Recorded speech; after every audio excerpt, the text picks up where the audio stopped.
All right, everybody, it's the Cooking Doc here. I was going through my spices and thought it would be fun to show you the 10 spices that really I can't live without. These are ways to flavor your food without adding a lot of salt. Now, I've seen people do this before, but you gotta separate them between sweet and savory, right? Because these are my savory spices, not my sweet spices. So let's see what we got.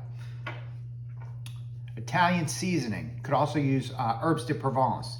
It's a great blend of herbs, dried herbs that can go on anything from fish to chicken to vegetables. Just a great seasoning and can be used for a million different things.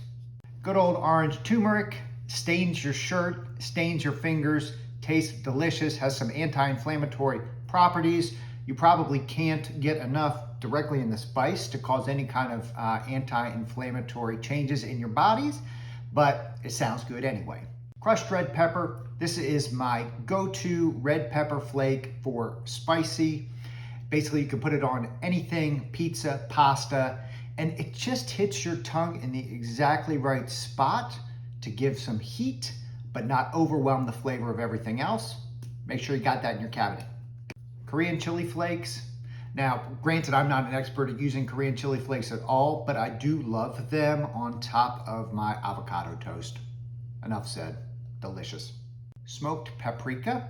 I love paprika in general. Smoked paprika tends to have that smoky flavor that I really like as well.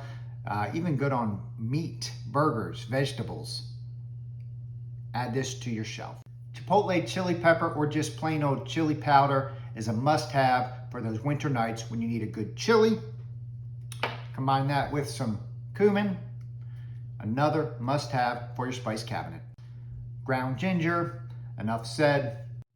Onion powder. Sometimes you don't want to cut up a full onion, and onion powder is great to bring that onion flavor without having to cut up an onion. It's used in baked chickens or in spice blends. I use some onion powder in my no sodium taco seasoning, also in the no sodium Cajun spice.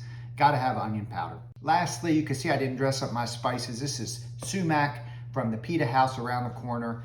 Sumac is a berry that's ground. It gives you a tart flavor. It's a Middle Eastern spice. I use it in my hummus. I use it in my Mediterranean chickpea salad as well. Don't forget the sumac.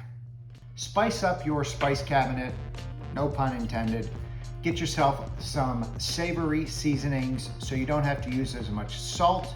Change your buds, learn to use these spices, experiment with different flavors, and before you know it, you'll be using much less sodium and many more of these spices, and you'll become an expert cook.